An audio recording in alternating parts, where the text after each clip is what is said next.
Hello, my friend, and welcome to Wisdom Trek. I am Guthrie Chamberlain, your guide to wisdom and creating a living legacy. Thank you for joining us for our 5-day-per-week wisdom and legacy building podcast.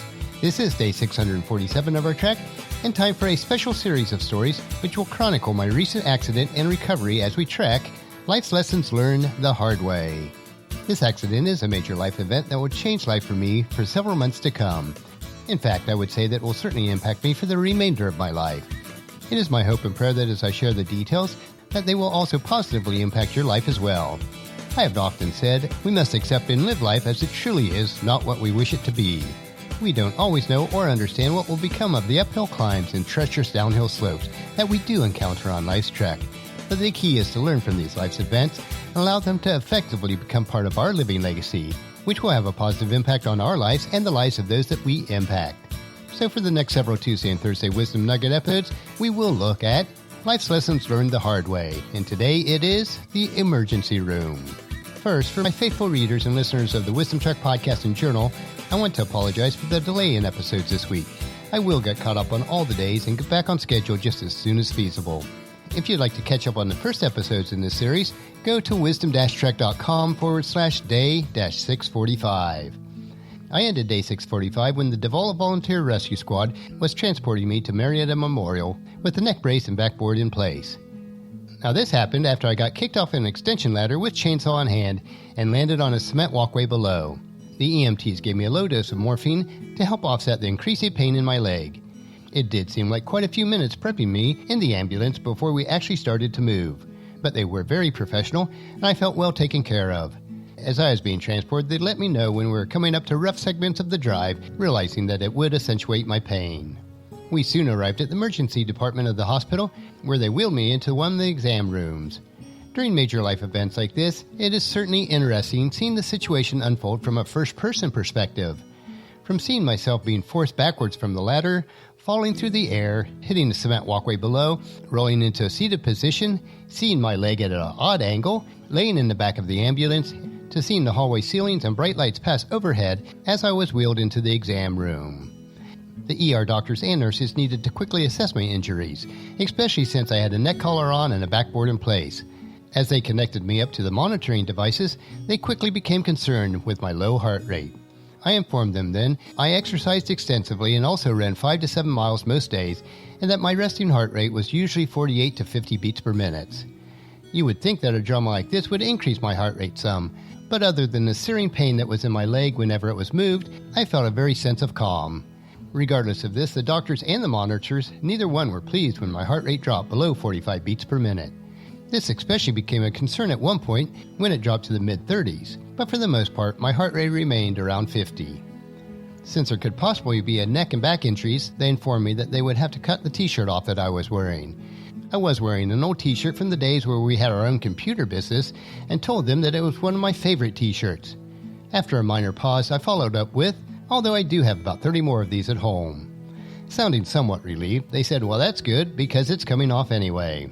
They mentioned that they would probably have to cut off my blue jeans also, and I assured them that that was the only option, as I know it would be impossible to remove them over my injured leg. Fortunately, I did have an old pair that was paint-stained and holes in them. After this, being confident that it was not a back injury, they were able to remove the backboard, but left the neck brace in place. Once they got me stabilized, they let the family into the room. I had been resting my eyes during this process, since the lights above were quite bright. And what happened next is quite funny, at least to us and our family. As I heard the family shuffle in, I opened my eyes expecting to see Paula's face, but it was not. Now let me back up a little. Our daughter, Elizabeth, and my mom, who was also named Elizabeth but passed away in 1999, look almost identical at the same age, even down to the haircut and glasses. As I opened my eyes for a brief moment, the face that was staring at me was the firm look that I thought was my mom's. It flashed through my mind that my accident was either a lot more serious than I thought, or she came back from heaven to let me know that what I did was not the wisest decision that I've ever made. It then dawned on me that it was our daughter, Elizabeth, who was going to let her dad know that the same thing that my mom would have. Since she lives in Marietta, Paula had called her on the way to the hospital, and she rushed in to see me. Afterwards, we all got a good laugh out of it, and it did help to break some of the tension. Paula then set up a text chat with all the kids, and she was updating them throughout the process. Next came the CT scan of my head, neck, and chest, which they had to move me from my bed to the machine and then back again. Then on to the x-ray room for my leg and chest x-rays. Again, I had to be lifted from my bed to the x-ray table and then back again. Each move brought excruciating pain through my leg.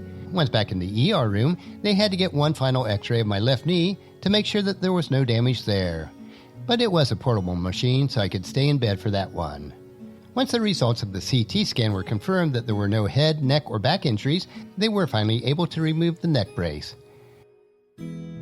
We are eternally grateful to God that there were no head, neck, or back injuries at all, which would have been much more severe. The x-rays did confirm a fracture of my upper femur immediately below the hip ball and socket. The fracture consisted of at least 3 pieces.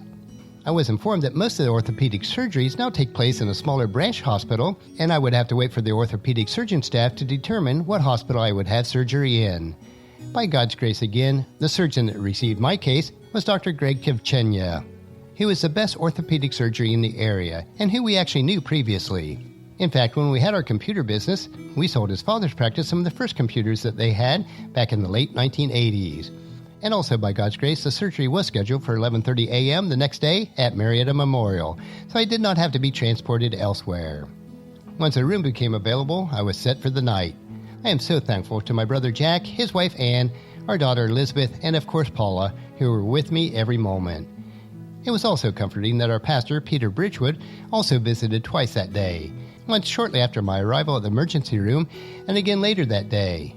By the time I was transported to the room, it was late evening, so Elizabeth ran out and provided us with some dinner. Paula and I settled in for a fitful night of sleep, which, as expected, included monitoring vital signs and another patient being moved into the room around 2 a.m. But we are so thankful for the well-qualified and well-equipped medical facility that was able to take care of our physical crisis. So my life lesson learned the hard way for today is, although we do not initially understand why freak or unexpected accidents happen, we can rest in the fact that God is in control of all the details and He is working His purpose in our lives. The Apostle Paul wrote in Philippians chapter 4, verse 19, "And the same God who takes care of me will supply all your needs from His glorious riches, which have been given us in Christ Jesus." And that's a wrap for today's Wisdom Unplugged. Please join us each Tuesday and Thursday for more life lessons learned the hard way in subsequent episodes. And the next episode will be The Surgery.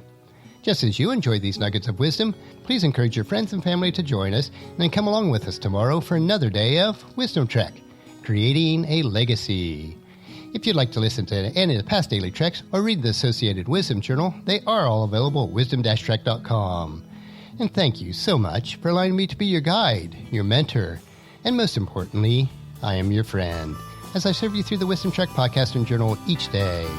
And as we take this trek of life together, let us always live abundantly, love unconditionally, listen intentionally, learn continuously, lend to others generously, lead with integrity, and then leave a living legacy each day. I am Guthrie Chamberlain, reminding you to keep moving forward, enjoy your journey, and then create a great day every day. See you tomorrow for Fearless Friday.